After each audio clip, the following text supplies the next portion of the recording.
Hey guys, tonight we're climbing into a cloudy hammock above the Aegean, floating somewhere between thunder and pettiness, and eavesdropping on the gods of Mount Olympus.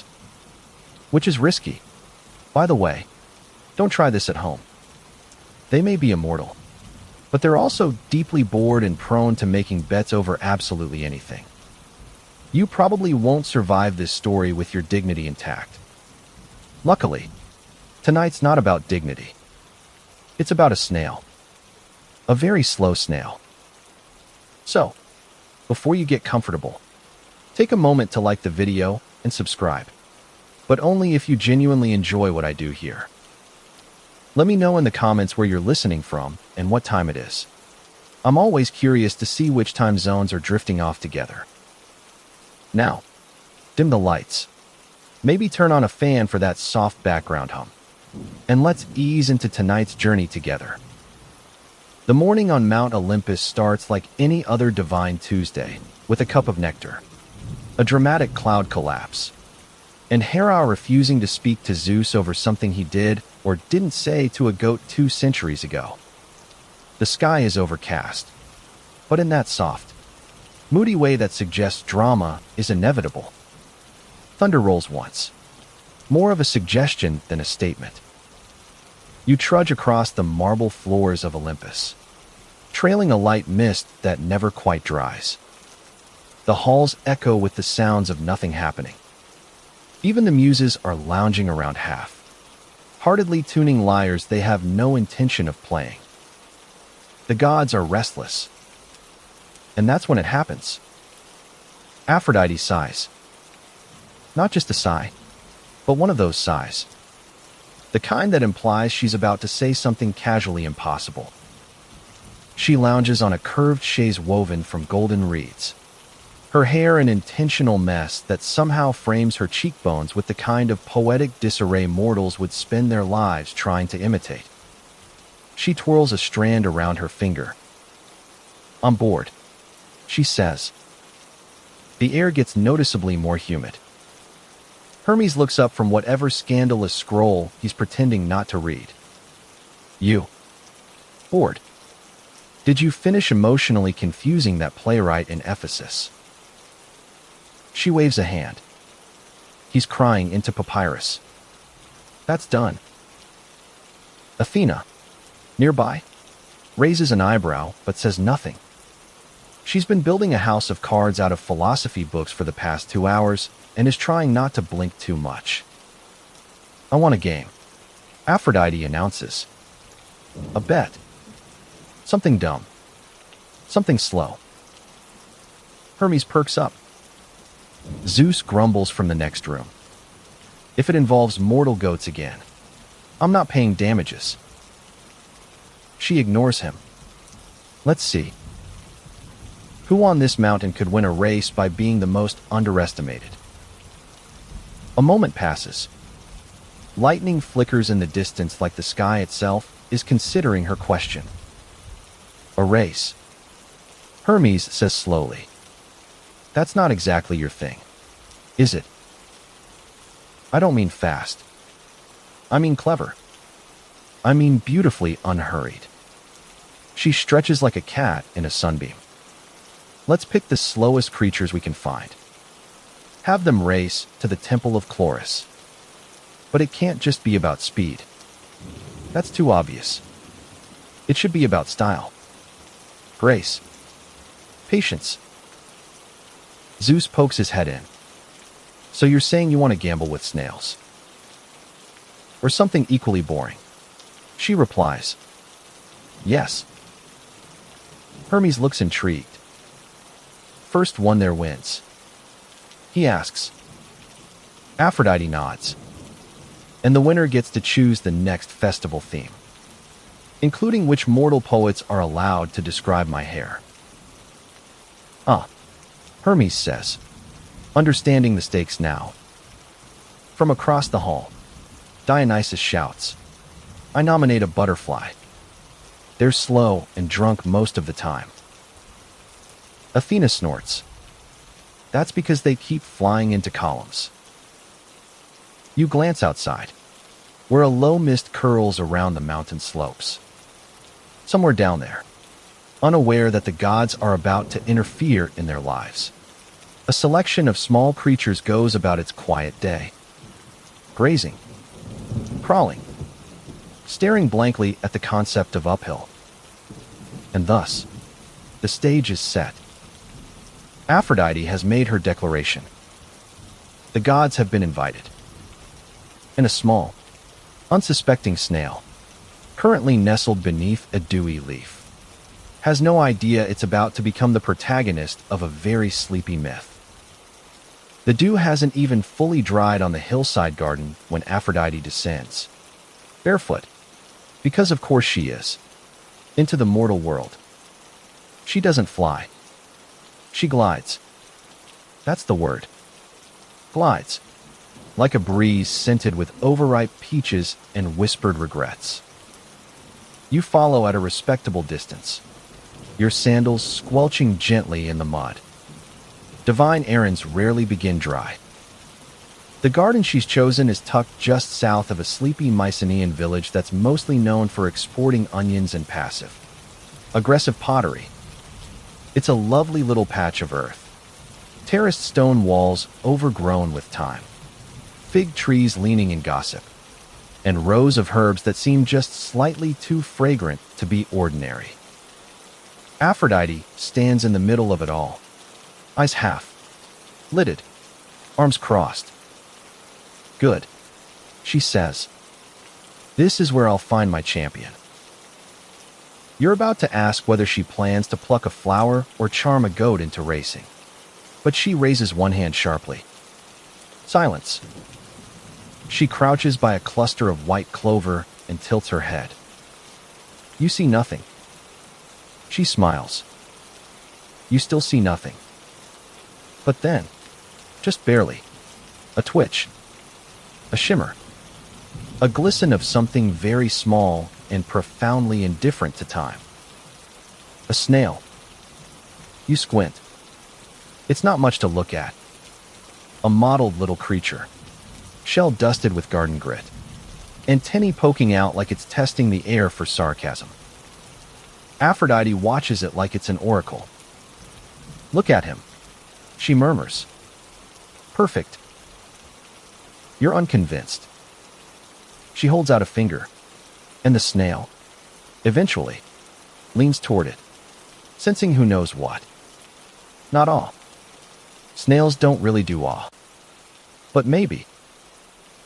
Polite curiosity. You're naming him, aren't you? You ask. She nods. His name is Glykas. You blink. That means sweet. She stands. Exactly.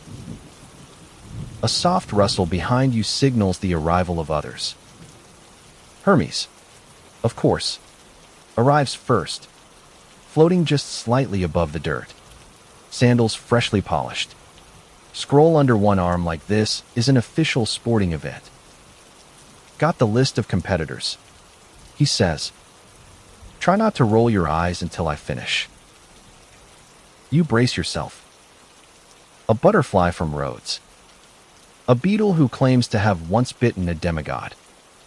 A tortoise sponsored by Hera. And Glykas.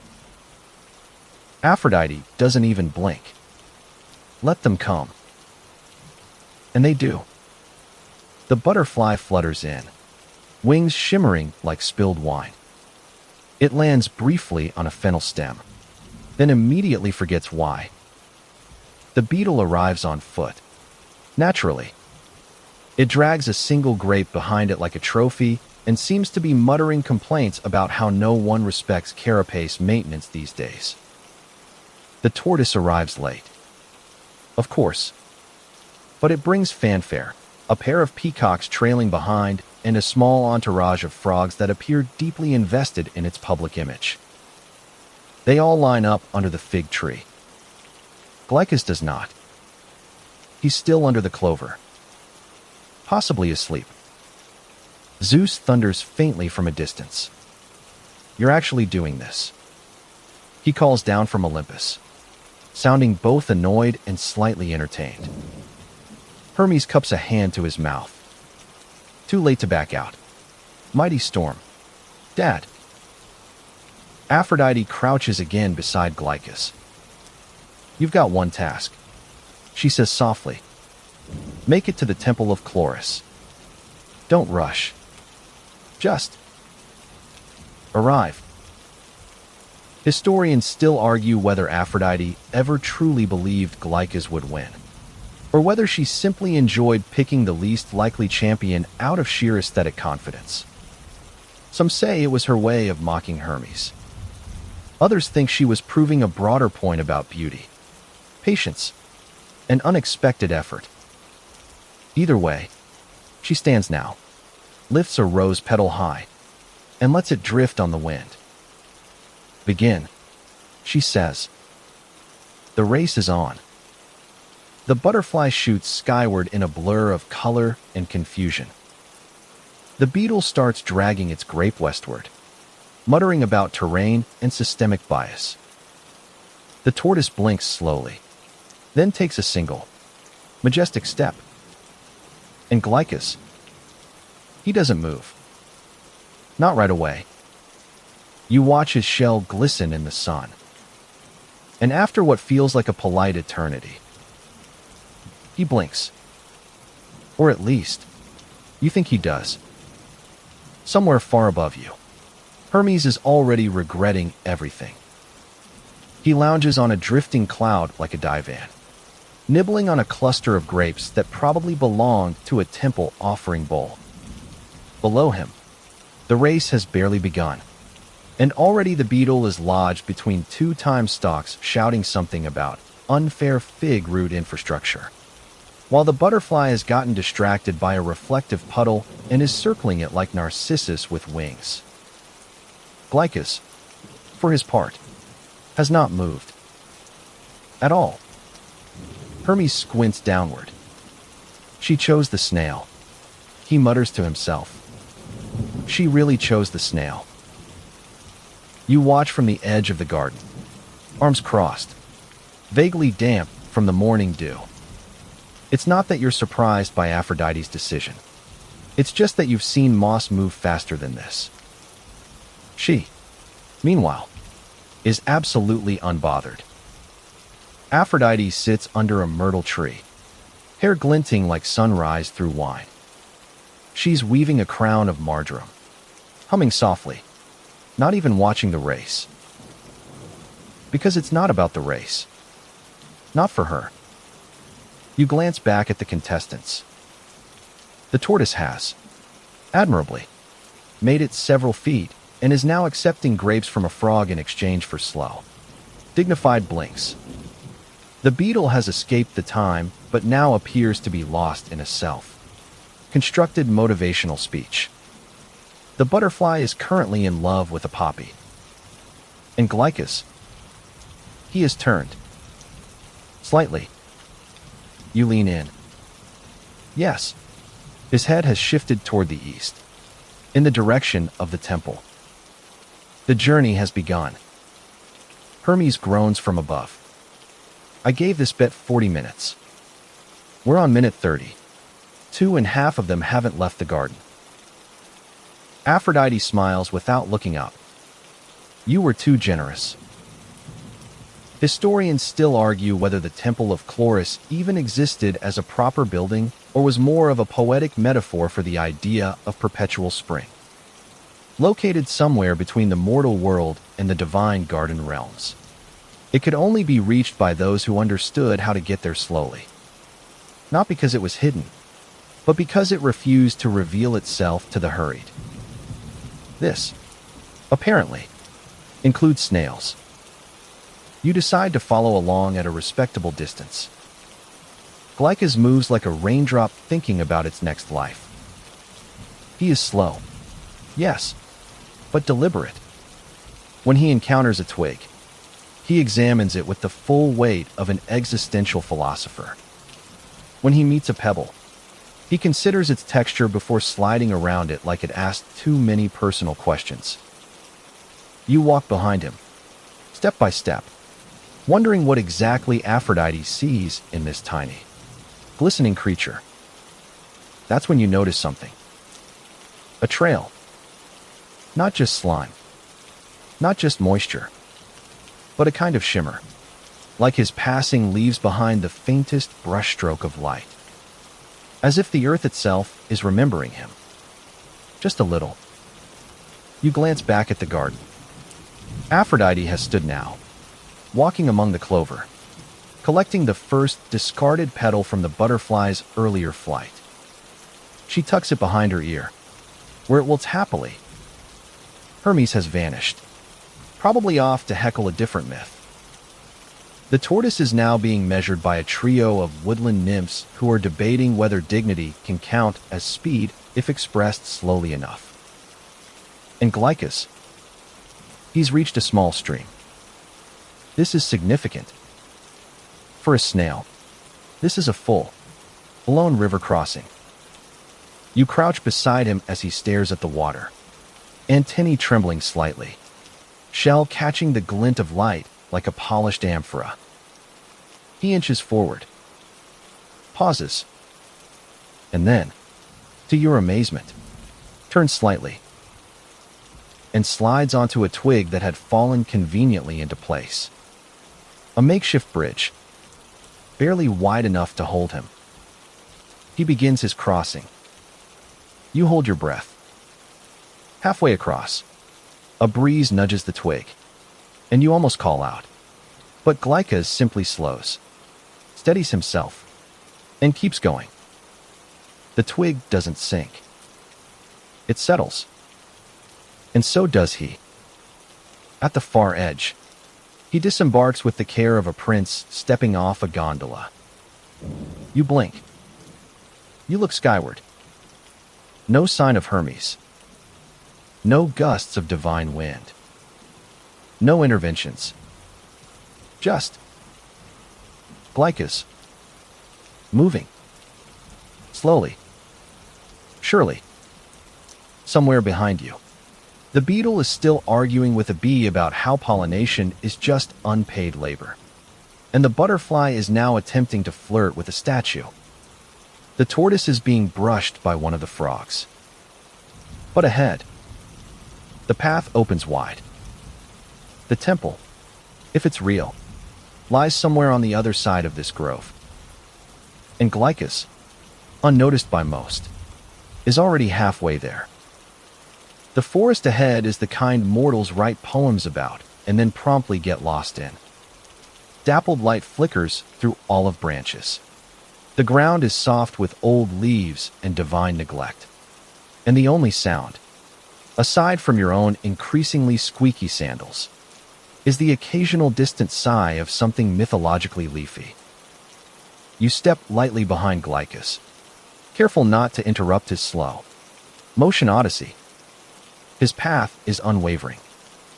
Every inch is chosen with the same contemplative reverence usually reserved for temple inscriptions or the last olive at a symposium. Behind you, chaos continues.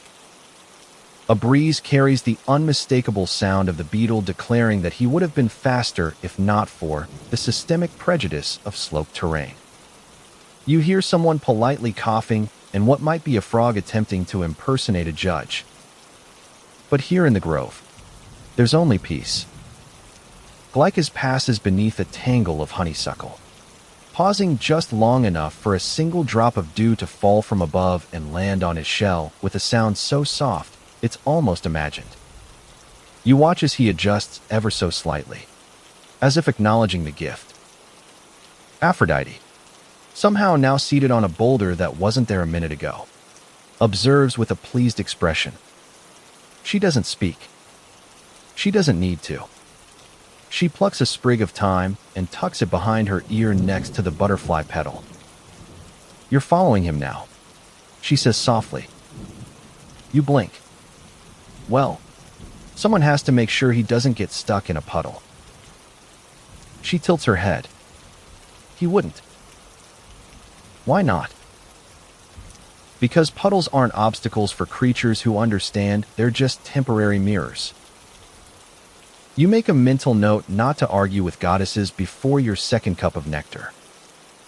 Up ahead, Glykas encounters a beetle. Not the beetle, a different one. Smaller, less dramatic. This beetle chitters something in the universal language of exoskeleton curiosity.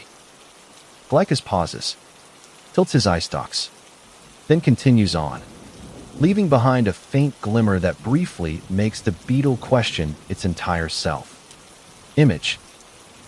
The forest thickens. A moss-covered stone looms in your path. Glykas approaches, inspects it, then begins a carefully choreographed spiral ascent. Step by step, curve by curve, he maps out the stone like it's a sacred labyrinth. And for a moment, just a moment, you see it. Not just a snail, but a kind of prayer with a shell. You sit down beside the stone, not because you're tired, but because it feels disrespectful to stand while Glykas works. The moss is cool. The shade is deep. The air hums with the slow, ancient rhythm of stories that never rush to be told. Did you know? Aphrodite murmurs from somewhere behind you that in some corners of the world, snails are symbols of the moon. You glance back at her, because they hide during the day. She smiles, because they carry their homes in circles, like the phases, like patience. Historians still argue whether the connection between mollusks and divine metaphor was ever intentional, or just a poetic accident repeated so often it became canon. Some claim early temples kept sacred snails in bowls of rosemary. Others insist this is a mistranslation involving slow, moving priests. What's clear, though, is that Glykas is no ordinary snail. He reaches the top of the mossy stone and pauses. Not for breath. He doesn't pant. Not for applause. He doesn't need it. He simply looks.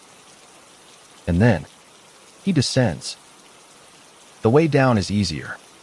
Perhaps. But no faster. Every move deliberate. Every curve intentional. You follow in silence. Even the breeze seems hesitant to interrupt. At the bottom of the slope, Glykas glides into a pool of dappled sunlight, where a single daisy has bloomed sideways, like it's leaning in to watch. He passes it. The daisy, of course, leans a little more. You glance skyward. Hermes is back, hovering lazily, trying not to spill his wine. Still crawling. He asks, voice amused. You nod. He's not just crawling.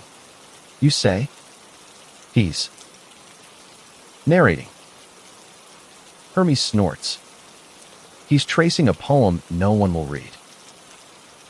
Maybe, you say, or maybe he's writing one. Aphrodite, still unbothered, adds another flower to her hair. You realize she hasn't looked at any of the other racers in over an hour. You also realize she doesn't need to.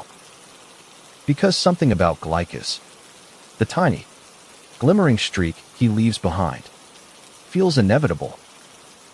Not fast, not loud, but quietly unstoppable. And ahead, the forest opens, and somewhere in the distance, just barely visible through olive leaves and morning haze, the temple waits.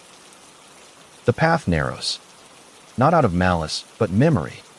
Stones that haven't moved in centuries pressing in from both sides, like elbows at a cramped dinner table.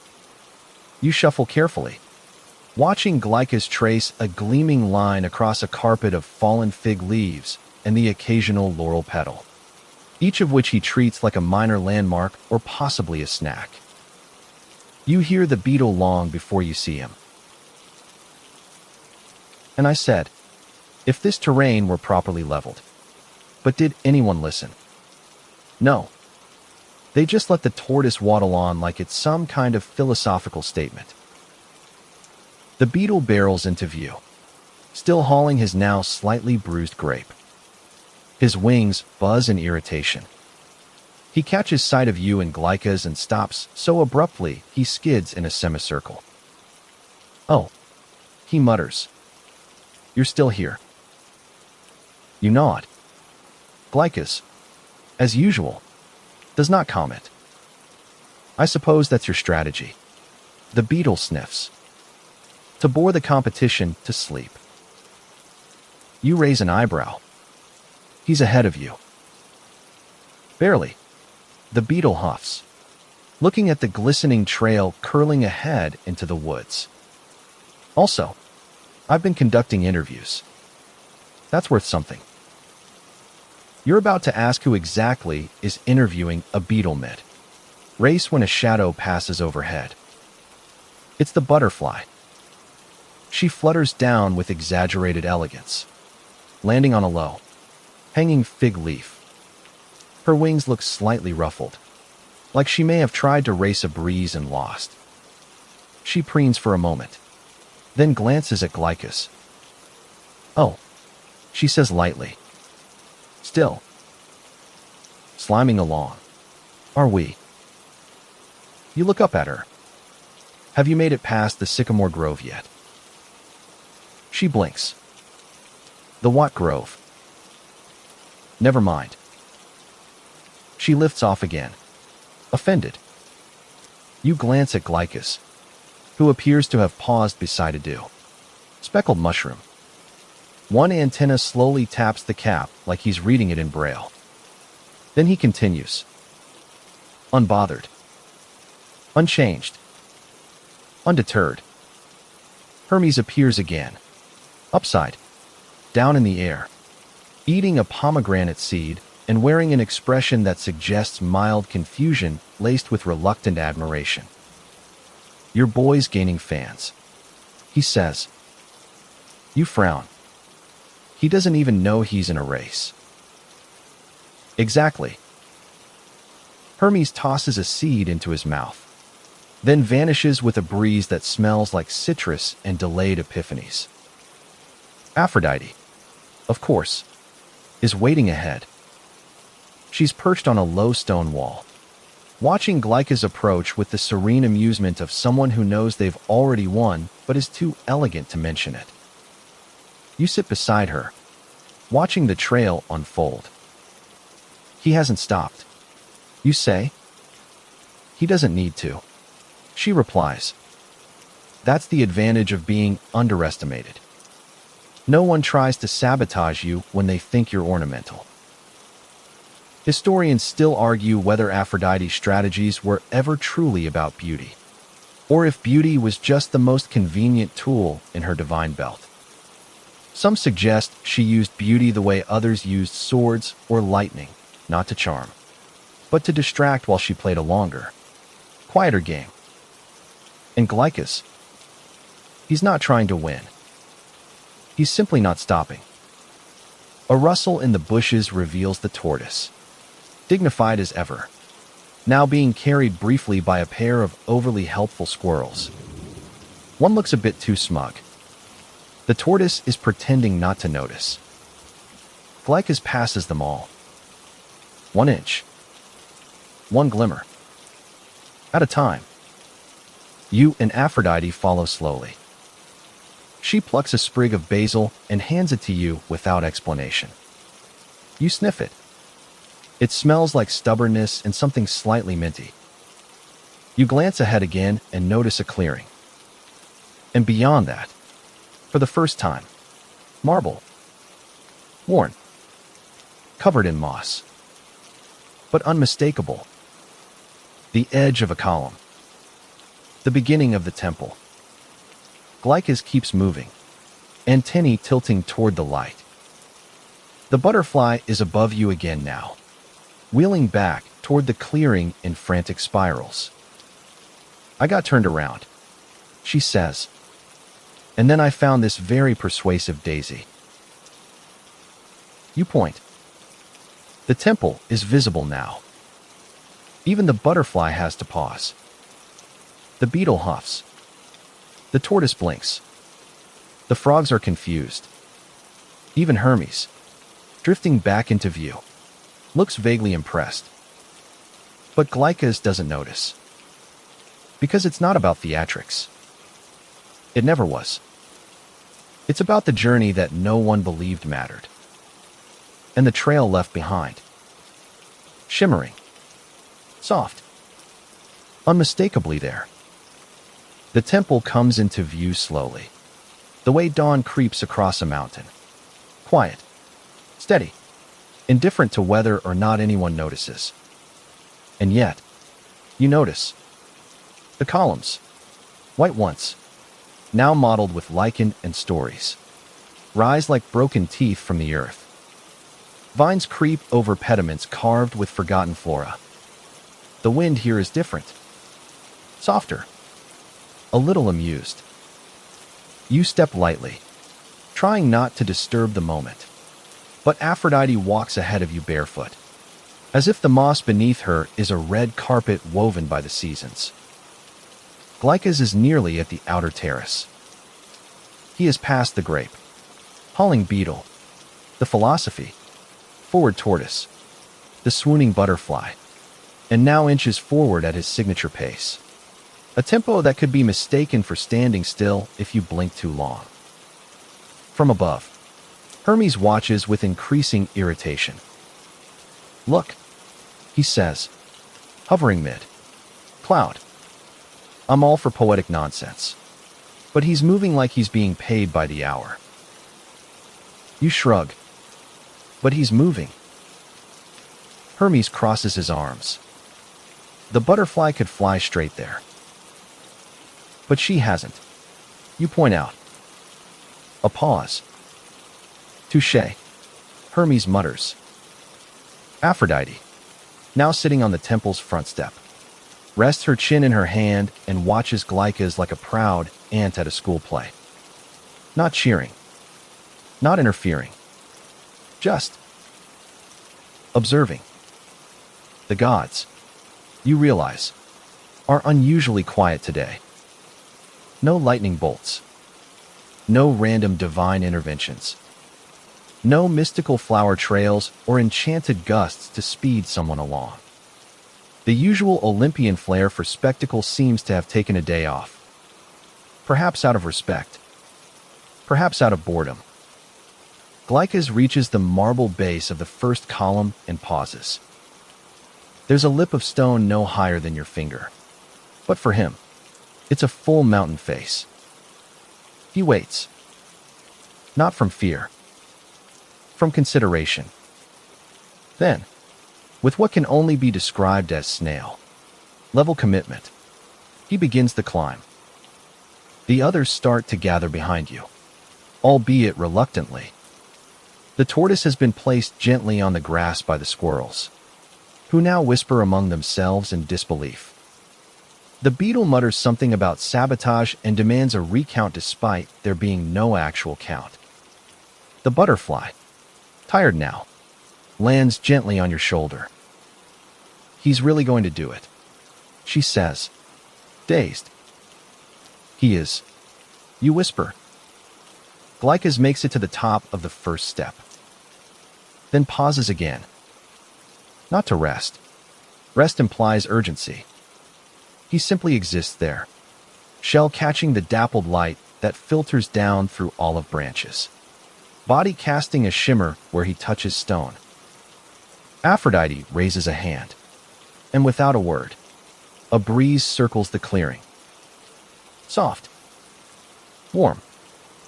Almost floral. Zeus's voice echoes faintly from Olympus. Are we seriously giving her credit for this? Hermes responds without turning around. You agreed to the rules. That was before I knew she picked a snail. You thought she'd choose a dove. Hermes reminds him. I thought she'd pretend to take this seriously.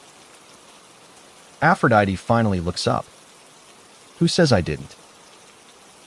Historians still argue whether the race to Chloris's temple was metaphor, fable, Or just another one of Olympus's less destructive Tuesdays. Some claim it was a parable about beauty's ability to endure. Others say it was a tale meant to teach mortals the value of unhurried ambition. Still others believe it was simply a divine bet gone oddly wholesome. What's certain is that Glykas has now reached the temple threshold. The sun has broken through the clouds in a slow golden ribbon, casting his path in a gentle glow. And there, in the mossy courtyard of a half-forgotten temple, a snail crosses the finish line.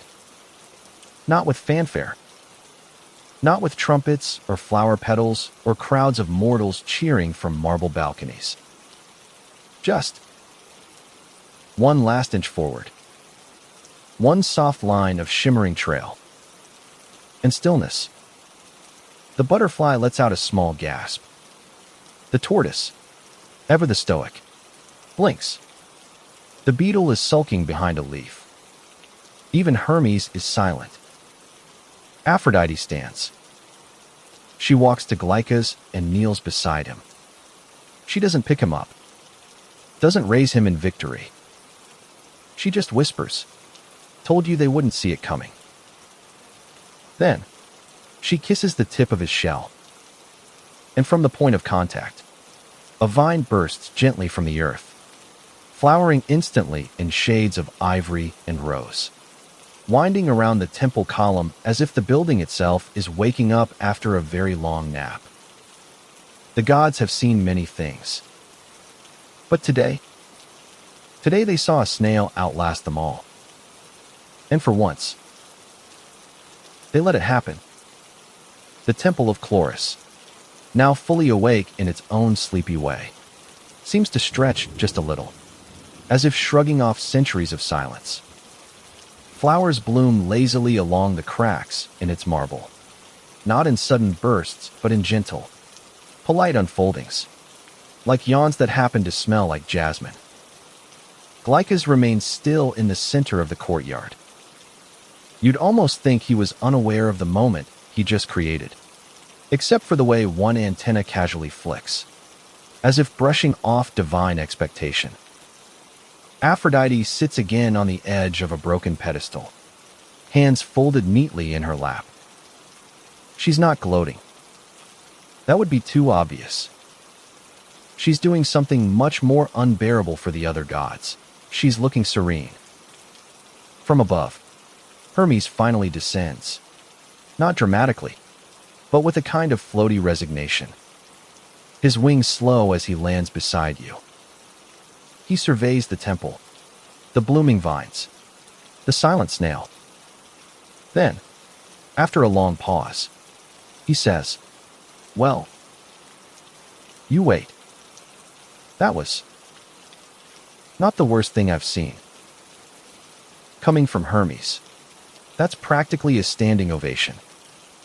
The tortoise plods in behind him, followed by the butterfly, who lands on Aphrodite's shoulder like a sleepy brooch. The beetle is still muttering and may or may not be attempting to write a grievance on the back of a fig leaf. A small breeze stirs, scented now with thyme and something almost sugary. Aphrodite rises.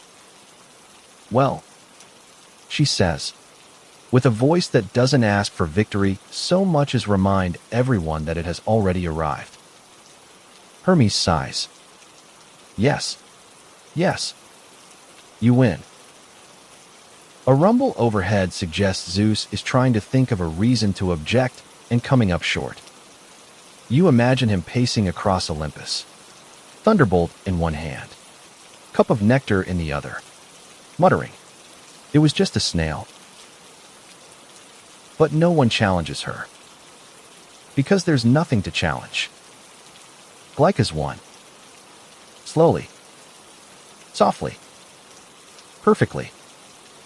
Aphrodite kneels again, this time placing a single petal, deep pink, shaped like a heart, on the ground before him. "You may not have known you were racing," she says, "but you still arrived first. And in style." Glykas does not reply. He doesn't need to. From somewhere behind the temple, Chloris herself appears. A minor goddess. Yes, but one who holds the springtime in her palms. She walks barefoot, surrounded by small breezes and the occasional politely curious bee. She glances at the trail Glykas left across her courtyard, shimmering faintly in the sun. Then she looks at Aphrodite. "You brought me a gift." Aphrodite nods. "A very slow one." Chloris smiles. "My favorite kind." She bends down, touches the glimmering path, and where her finger rests, flowers bloom. Tiny, pink, spiral, shaped. Snail flowers. You blink. You're not sure whether you're dreaming or just deeply dehydrated, but no one else seems surprised. Chloris picks up Glykas, cradling him gently in both hands like a mossy pearl. She turns toward the temple. "Come on," she says softly. "You've earned a garden." And with that, she vanishes inside, vines parting before her like a curtain, petals fluttering in her wake. The race is over. Or maybe it never was won in the first place. Historians still argue whether the point of the tale was the victory, the patience, or the betting structure set up by Hermes, which, for the record, was never written down and absolutely involved several unpaid wagers. Some say it was all metaphor. Others claim it was just divine boredom. But you were there. And what you saw was simple. A snail moved forward, while everyone else waited for a miracle. And the miracle was moving the whole time. Aphrodite dusts off her hands, adjusts her hair, and looks at Hermes. "So," she says, "what's the theme for the next festival?" Hermes frowns. "You get to choose." She smiles. "Snails and slowness," she says, "and maybe something pink." He groans. She twirls. You sit on the warm marble and sigh, finally letting yourself relax. Because somehow, today, the world moved gently. And it didn't need to move fast. Just far enough. Later, though time in the divine realm is more a matter of mood than of hours, you find yourself seated on a warmed stone, watching as the last of the gods drift back to their own distractions. The tortoise has been given a ceremonial laurel crown, which he immediately tries to eat. The butterfly insists she let Glykas win out of pity, while posing dramatically near a blooming bush that does, in fairness, seem to applaud her wingspan. The beetle has vanished entirely, presumably to pen a scathing critique titled, "Why the Race Was Rigged, A Beetle's Truth." And Glykas is now gone. Not in a vanished sort of way, but in the way that legends quietly exit after the applause, leaving behind only faint echoes and one oddly shaped flower that now grows from the cracks in the temple floor. You glance at it. It gleams slightly in the shade. Spiral, petaled, low to the ground, unassuming, but permanent. Aphrodite lounges nearby with a cup of something that smells like peaches and storms. Her feet dangle lazily into a shallow spring that wasn't there this morning. "Well," she says at last, "that was satisfying." You nod, and surprisingly peaceful. Hermes reappears midair, upside down as usual, chewing on a reed flute he's never learned to play. "You know," he says around it, "I thought she'd lose." "I planned to lose," Aphrodite corrects, swirling her drink. Hermes blinks. "Wait, what?" She sighs. "That's the problem with betting against beauty. Everyone assumes it's about the outcome. But sometimes, it's about reminding people that you can choose anything, even a snail, and still win. He stares at her. So you were proving a point. She shrugs. More like painting a poem in real time. Historians still argue whether the gods ever truly learned anything from this. Some claim Aphrodite's win led to 100 new temple festivals themed around the grace of slowness and the divine drip. Others say it was all forgotten by the next week when Ares challenged Apollo to a harp duel and someone accidentally set a forest on fire. But if you listen carefully, deep in groves where flowers spiral and vines curl toward the sun, snails became sacred. Slowly, quietly, as if the world was finally ready to appreciate stillness. You rise and walk toward the temple's back wall, where a fresco has begun to repaint itself. Magic. Maybe. Memory. More likely. It depicts a very small snail crossing a field, watched by a circle of exaggerated gods. Some laughing, some shocked. One of them, you can't tell if it's Zeus or just a cranky cloud, looks furious. The snail glows faintly with gold leaf. You smile. From behind you, Aphrodite calls out, "I think I'll keep him." You turn. The snail.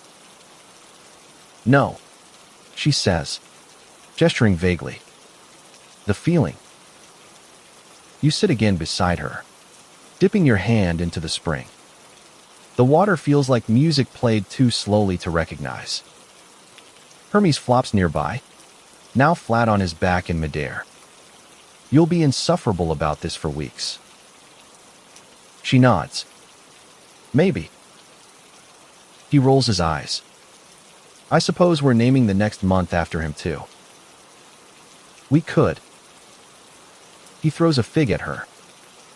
She doesn't dodge. You lean back on your elbows and watch the temple quietly breathe. The air hums with summer's yawn. Bees move in lazy figure. Eights. Somewhere, deep beneath the ground, the soil shifts to make room for a new kind of flower. One that tells a story without a single word. One that glistens a little when the sun hits it just right. You close your eyes and wonder what Glykas is doing now. In some divine garden, napping under a lemon leaf, teaching a mossy rock patience. You like to imagine him still moving, very slowly, towards something small and beautiful. No rush. No doubt. Just forward. And that, maybe, is the real victory. The sun begins to dip just slightly toward the west. Not setting yet. Just thinking about it. Casting long, syrupy shadows across the broken flagstones. The temple of Chloris glows in this late light. All gold edges and soft cracks. The kind of beauty you can only earn by surviving centuries and not complaining too loudly about it. Aphrodite, ever lounging, has braided flowers into her hair. Not dramatically. Not for an audience. Just something to do with her hands now that the race is done. I should throw a festival, she says lazily. Hermes, floating nearby, hums through his terrible reed flute in a way that suggests disapproval. You just want to bet. Exactly. A festival to celebrate victory. But slower this time. Slower how? She turns toward you. You'll help plan it, won't you? You pause. Mid. Sip of some ambiguous divine tea. What would a slow festival even look like? She stretches her legs out in the sun. Everything takes all day. The dances. The cooking. The poetry readings have pauses so long between verses that people forget the beginning. You nod. So. Olympus. But on purpose. Hermes flips over in the air and says, You're all missing the real question. Aphrodite raises an eyebrow. He continues, does the snail know he won? You glance toward the temple, half expecting Glykas to emerge like a particularly contemplative oracle. He doesn't. But the spiral, flowered vine has grown up the columns now. Each bloom glows faintly, pink and gold and snail, shell soft. You say, I think he doesn't need to. Historians still argue whether awareness of victory diminishes the purity of the journey. Did Orpheus fail because he looked back? Did Achilles win anything by being fast if his story ends the same way as the slow ones? But Glykas, he just moved. And that was enough. The butterfly flits by again, clearly still shaken. You know, she says, if we'd raced in the sky, I would have won. Aphrodite smiles without turning. But you didn't. Because no one told me it was real. Hermes, chewing on another pomegranate seed, offers, it's always real when your pride's on the line. The beetle reappears from behind a stone, grape still in tow. He stops just long enough to say, I have published a formal complaint. To who? You ask. The concept of justice. He trundles on.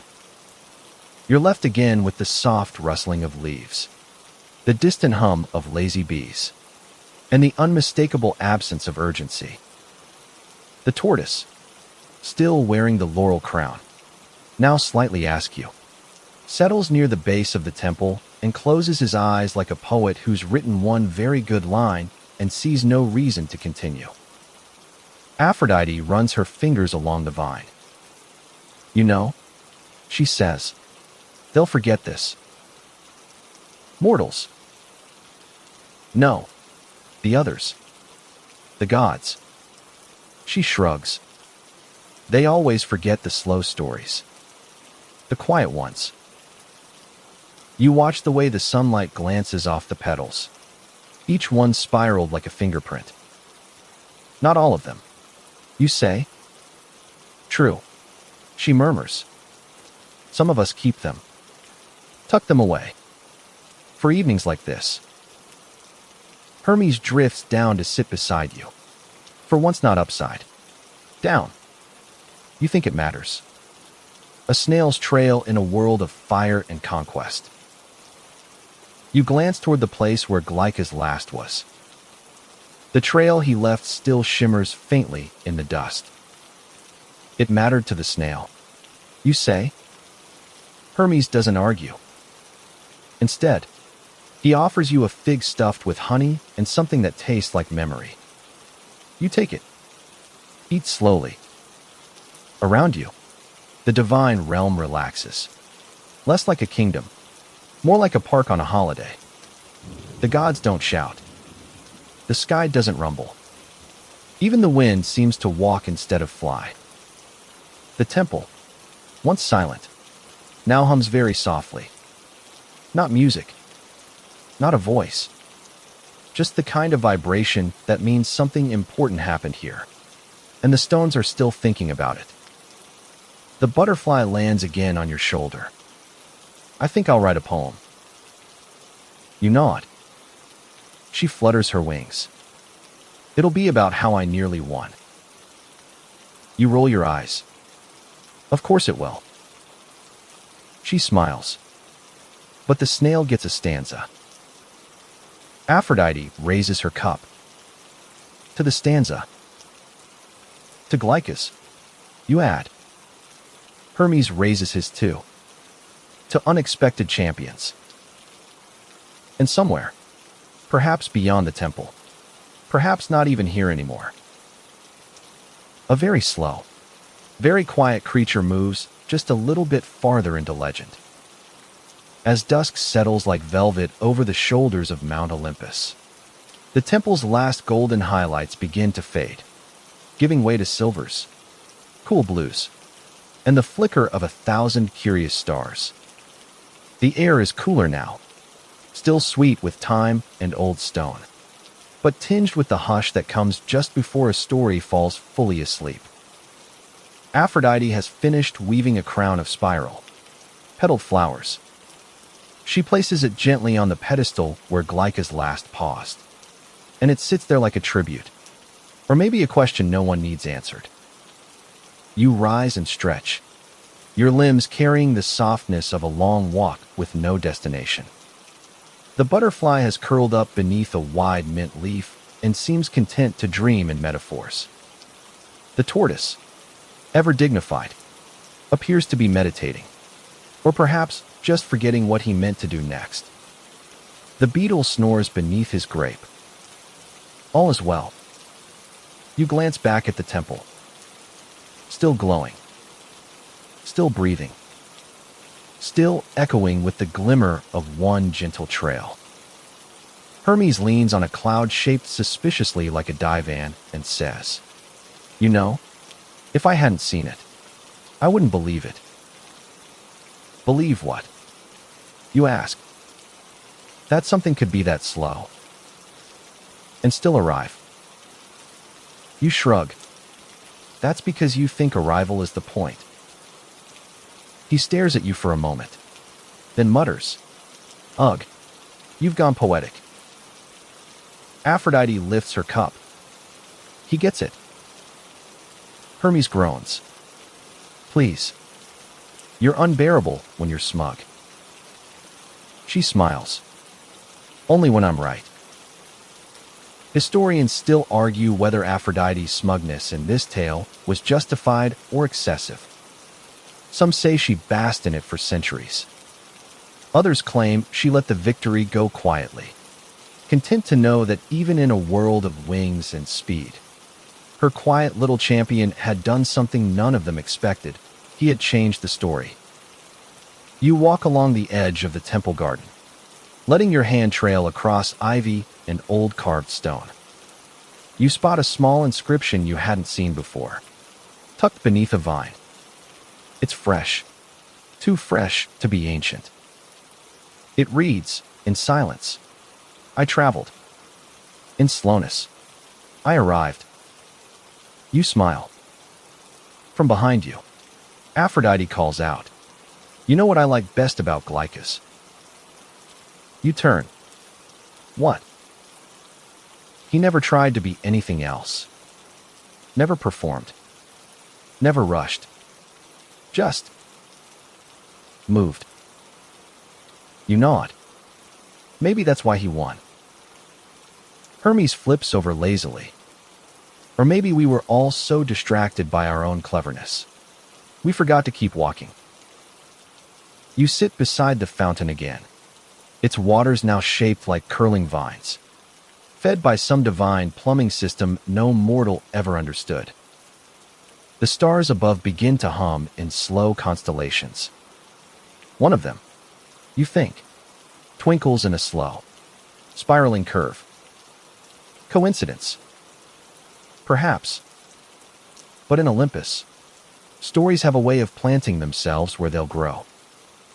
A soft wind blows through the garden, stirring the leaves and petals just enough to make it feel like something whispered by Glykas himself. Not "I won," but maybe just, "I was here." And that's enough. You lie back on the grass, arms folded behind your head. Aphrodite hums something soft and half remembered. Hermes floats in slow circles. The butterfly dreams of racing clouds. And the night. The night takes a deep breath and begins to dream, too. Somewhere far off, though not too far, because divine distances bend like wet string. A chorus of frogs begins to sing. Their rhythm is unhurried, their tone a little off key, and their timing so inconsistent it could only mean one thing. They've heard about the snail and are composing a tribute. Probably a waltz. You lie back in the grass, watching the stars swirl slowly above. Not because they need to move, but because even celestial bodies like to stretch. A few form the outline of something spiral. You don't mention it aloud. Olympus has enough ego problems as it is. Aphrodite is sketching something now, scratching into the dirt with a stick shaped suspiciously like a wand. It's not a portrait of Glykas. It's something simpler, a trail. Just a slow line. Winding. Confident. Glimmering faintly in the starlight, even though it's made of nothing but dried dust. Hermes lands beside you with a sigh, stretching his wings with theatrical exhaustion. You know, he says, we've inspired a lot of things over the centuries. Tragedies. Festivals. Interpretive dances involving fruit. You nod. But I think this is the first time. He continues. Someone's going to build a garden in honor of a mollusk. You grin. Better than a war. He makes a non-committal noise. Depends on the war. Some of them came with very nice statues. Aphrodite, still sketching, glances up. You just don't like losing. I lose all the time, Hermes says. I just prefer to lose to dramatic heroes. Not salad toppings with personalities. You raise a brow. That salad topping taught you a lesson. He groans. Ugh. Don't start with the life metaphors. Too late. Because Glykas is a metaphor now. Historians still argue whether Glykas ever became a formal cult figure. There are scattered fragments. Snail. Shaped incense burners. Tiny marble figurines curled like sleeping commas. Even a fresco in a lost villa showing a snail at the head of a dinner table, wearing a crown. Whether these are tributes or just the result of bored artists with too much wine is still up for debate. But for you, there's no question. Because you were here. You watched it happen. And now, the very air feels changed. Slower. More deliberate. You spot a few nymphs approaching from the tree-line. Barefoot. Trailing vines. Arms full of soft moss and potted flowers. They giggle softly as they move, laying the gifts down around the base of the temple. They don't ask questions. They don't seek Aphrodite's permission. They simply start planting. Because they, too, heard the story. One of them hums something tuneless. Another pauses to gently pet the laurel. Crowned tortoise. The butterfly stirs on her leaf and opens one eye. Are we still worshipping the snail? You nod. Just quietly. She nods back. Okay. I'll allow it. Hermes leans back on his elbows, watching the stars. I suppose there's something to be said for stories that don't require swords. Aphrodite finishes her sketch and lets the wind scatter the dust. Then she says, there's always something to be said for stillness. A breeze stirs. The petals on the spiral flowers tremble gently in reply. You get the sense that somewhere, beneath the moss and marble, Glykas is still moving. Not toward anything. Just because movement, no matter how slow, is still magic. And now, others will follow. Not to win. Not to race. But to move. And to leave shimmering trails behind them. The night deepens, draping Olympus in its velvet hush, where even the stars blink slowly, as if reluctant to disturb the stillness below. You lie on the grass, eyes soft with sleep, but not quite ready to close. Around you, the garden breathes, a mix of moss and moonlight, basil and distant harp notes played by someone too lazy to finish the song. Aphrodite is humming again. It isn't a melody, you know. It may not even be a melody at all, just a sound. the kind that curls at the edge of dreams and smells like crushed thyme. Hermes floats nearby, hovering a few inches above the ground, as if lying fully down would be a commitment. He's fiddling with one of the new spiral flowers, trying to make it spin like a top. "I don't understand," he mutters. "Why the vine glows." Aphrodite doesn't look up, because it wants to. He blinks. That's not how plants work. She finally turns. Neither do snails. And yet, he sighs and lets the flower go. It bobs gently, then rights itself. Resilient. Decorative. Mysteriously smug. You glance at the temple. Its edges glow faintly now, as if the walls have begun to remember something they'd forgotten centuries ago. At the base, the crown of spiral flowers Aphrodite left for Glykas now forms a slow, spreading bloom. A few nymphs have added ribbons. Someone even placed a miniature amphora beside it, filled with what appears to be olive oil and crushed mint leaves. An offering. Not for speed, but for steadiness. You stretch your legs, letting your hands fall into the moss. The earth is cool and familiar. Somewhere under it, you suspect, Glykas is asleep. Or maybe not asleep. Maybe just paused. Historians still debate whether this exact spot became sacred in later generations. Some say a shrine was built here, shaped like a spiral labyrinth with no center.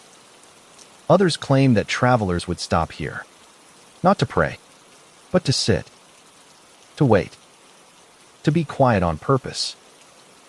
And in some versions of the story, they say you stayed too. For a while. Not as a priest or poet, just as someone who learned to be still.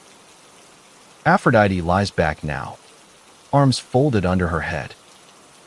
"I should do this more often," she says. Hermes snorts. "Win bets with gastropods." "No," she replies. "Surprise myself." You smile. It's hard not to. You glance over at the butterfly, who is perched now on the tortoise's shell, composing a poem in her head you suspect will be entirely about her. You whisper, "Should we tell her she came in third?" Aphrodite shrugs. "Let her have it. Everyone needs a myth." Even the beetle, now fast asleep beneath a leaf, grape clutched like a trophy, is still part of the tale. And that's the truth of it, isn't it? All of them made it. Just not first. But only one kept going when no one thought he could. Only one turned the path itself into a story.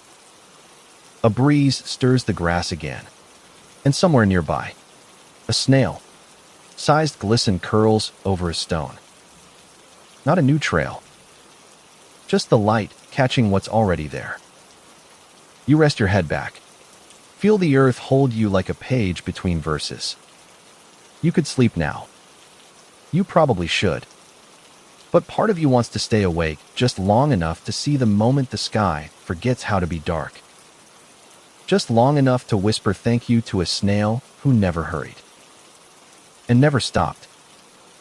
Somewhere between one blink and the next, dawn begins its long, slow yawn across the rim of Olympus. The sky doesn't light up all at once. It stretches into gold with the laziness of a cat in a sunbeam. Shadows pull back like a curtain, and the temple, draped in morning mist, looks even older than it did the night before, and even more certain of its own quiet purpose. Aphrodite has fallen asleep in a pose that could only be described as editorial. One leg tucked beneath her, one hand trailing in a patch of clover. Her hair tangled with at least 3 flowers she probably doesn't remember placing there. You, on the other hand, haven't quite slept, just drifted near it. Hermes snores softly from atop a flat rock. His sandals twitch now and then, probably chasing a dream about outrunning responsibility. The tortoise is still asleep. The butterfly is still pretending she isn't. And beneath the edge of the temple's mossy stair, Glykas remains exactly where he should be, not waiting to be noticed, just existing, softly, persistently, as if to say, see, I'm still here. You didn't dream it. The garden around the temple has transformed. New petals unfurl with no rush. Vines stretch across stones like ancient fingers relearning how to hold the earth. And the spiral, flower, a species that didn't exist yesterday, has now taken root across the threshold. Aphrodite stirs. She doesn't open her eyes, just mutters. He's still moving, isn't he? You nod. Probably. She smiles in her sleep. Historians still argue whether the divine garden of Chloris grew that day because of Aphrodite's influence or because of Glykas. Some insist it was the goddess's power that caused the new blooms to spread. Others believe the snail's trail had a magic of its own, that a being who moved with patience and no agenda left behind something the earth hadn't seen in centuries, a path made of choice, not force. You sit up slowly. Stretch. Rub the dew from your face. The air is crisp now, not with cold, but with clarity, the kind that settles over the world after something quiet but important has ended. Hermes groans from his rock. Is it morning? Technically, you say. Ugh. Aphrodite rolls over. You're such a sunrise baby. He mutters something unintelligible and retreats beneath his winged cloak. You wander toward the temple steps again. The moss beneath your feet is thick, soft, the kind of green that makes you wonder if the color invented itself just for this place. And there, still glistening, still deliberate, is Glykas. He's moved exactly one span of a palm since you last looked. But somehow, he's now positioned perfectly in a shaft of morning light. Not centered. Just. Correct. You sit beside him, not close enough to interrupt, just enough to witness. And as the wind picks up, a gentle, fragrant wind that smells like lemon leaves and loamy soil, you feel it, a kind of still joy. The knowledge that something small has made something big happen. Without speeches. Without declarations. Without asking permission. Just by going forward. The butterfly lands on your knee. He's not going to stop, is he? No, you say. And he doesn't care if we watch. No. She folds her wings. How tragically noble. You smile. Or just content. She blinks. Gross. But she doesn't fly away. And you stay, too. Because once you've seen a god bet on a snail, and win, it's hard to go back to rushing.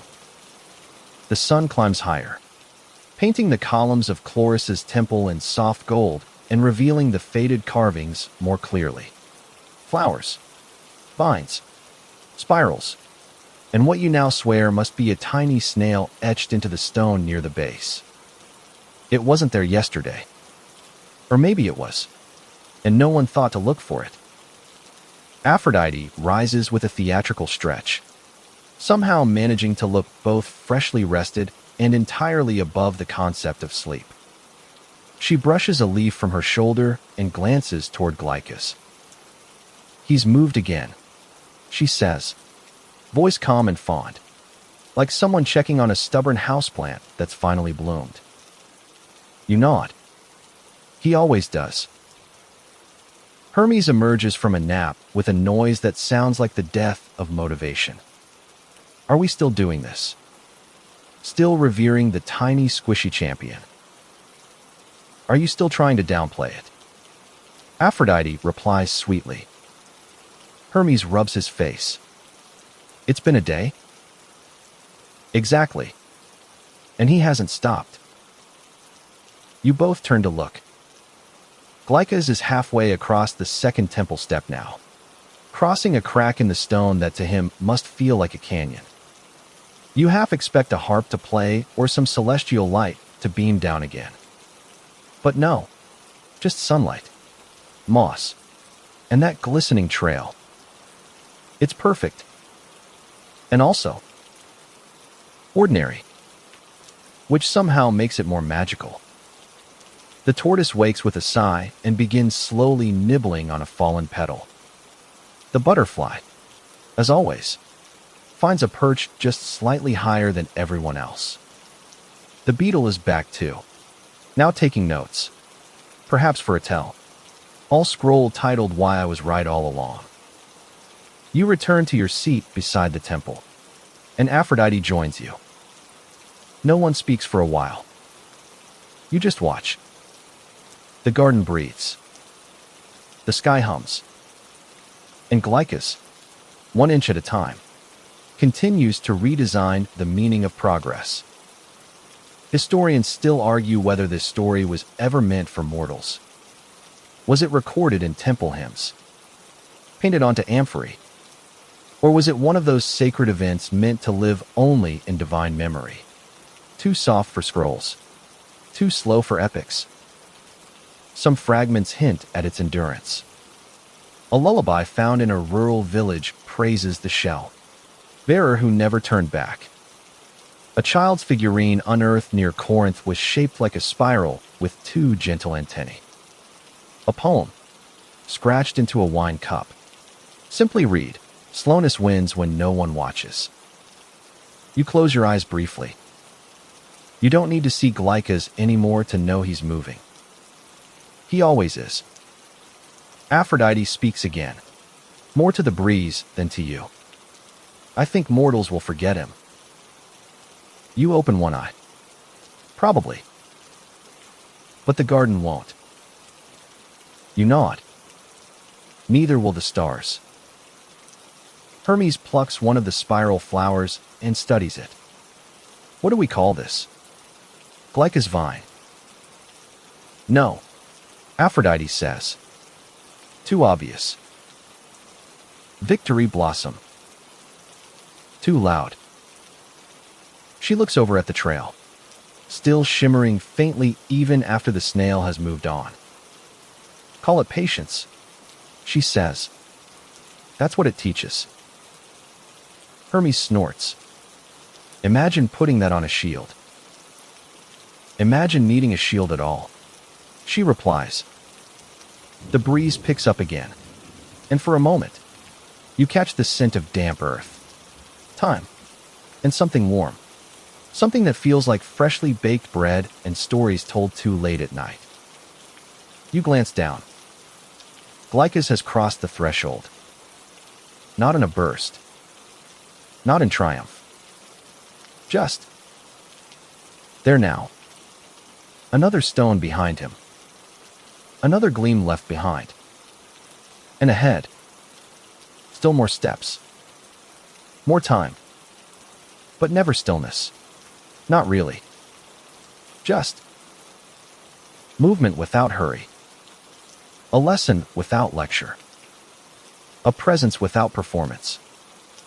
A story you'd almost miss if you blinked. The day stretches gently into its softest version of afternoon. The kind that makes even time itself feel a bit drowsy. The garden is quiet now. Not out of reverence, but in the way a room falls silent when everyone inside knows the ending and doesn't want to disturb it. You remain seated near the temple, knees tucked to your chest, watching as Glykas finishes crossing a patch of moss that looks, to him, like a forest. He doesn't stop. He doesn't look up. But he moves. Slow. Sure. Gleaming slightly under the shifting light. You realize you've stopped expecting a conclusion. Because this wasn't about a finish line. It never was. Aphrodite, now resting against a half-toppled column, closes her eyes and speaks softly. You know what the best part is? You glance over. She doesn't wait for an answer. He never asked for applause. He just kept going. Hermes, now fashioning a flower crown of his own out of the spiral blooms, grumbles. And yet here we are, immortalizing him with a garden, poetry, and 37 moral takeaways. Aphrodite smiles. And that bothers you. He shrugs. A little. You lie back in the grass once more, staring up at the sky where clouds drift slowly like Glykas' cousins in vapor form. You imagine each one leaving behind a trail, soft and shimmering, that no one ever thinks to follow. But still, they mark where something moved with intention. The butterfly lands on your shoulder again, this time without fanfare. He's gone now, she says. You blink. Glykas is no longer in view. You sit up, but there's no panic, no alarm, just a sense of continuation. You trace the path he left behind, across the temple step, over the moss, beneath the shade of a sleeping tortoise, and onward, fading into the garden. No clear ending. No fanfare. Just motion. Just memory. Aphrodite stands. She walks toward the trail and places a small shell beside it. Delicate. Spiral. Empty. A reminder. Or perhaps a bookmark. There, she says. Let them wonder. Historians still argue whether snails were ever sacred in ancient Greece after that day, or if Glykas was quietly folded into the mythology like a soft footnote, the creature who won the race no one thought mattered. Some say his trail was preserved in stone. Others believe he simply kept going, through divine gardens, mortal paths, even dreams. But you were there. You walked beside him. And now you remember how it felt. To move without rush. To arrive without claiming space. To change the gods without saying a word. The nymphs begin lighting tiny lanterns made from curled fig leaves. One by one, they line them along Glykas' path. Not to mark a tomb, but to illuminate a lesson. Aphrodite turns to you. Time to go? You nod. She glances up at the sky. Let's walk. And you do. Not quickly. Not with ceremony. Just one step, then another. And behind you, the wind picks up just enough to carry the scent of damp moss, basil, and something else. A shimmer in the air. A story told very slowly. A spiral carved in memory. So now, the story settles. Like sunlight on old stone. Like dew on clover. Like a snail beneath a fig leaf, dreaming of tomorrow's steps. Let your breath soften. Let your shoulders drop. Let your mind uncoil from speed and edges and urgency. You don't need to arrive anywhere tonight. There are no finish lines in dreams. Only trails. Only moments. Only the hush that follows a lesson understood without ever being spoken aloud. Close your eyes. You've walked slowly through something rare. Something soft and clever and lasting. You've watched the smallest champion move with the confidence of someone who knows that presence matters more than pace. You've listened to gods grumble, and nymphs plant gardens, and time take a break from being counted. Now you can rest. Because the trail continues. even if you don't follow. The story holds, even if you fall asleep before the final curve. Breathe in. Warm moss. Sweet thyme. Slow stars. Breathe out. Everything can wait. Even the next dream. Especially the next dream. And if you find yourself wandering through it, maybe you'll see a small glimmer on the path ahead. A shimmer. A spiral. A soft reminder that sometimes all you need to do is keep moving. Slowly. Gently. Forward.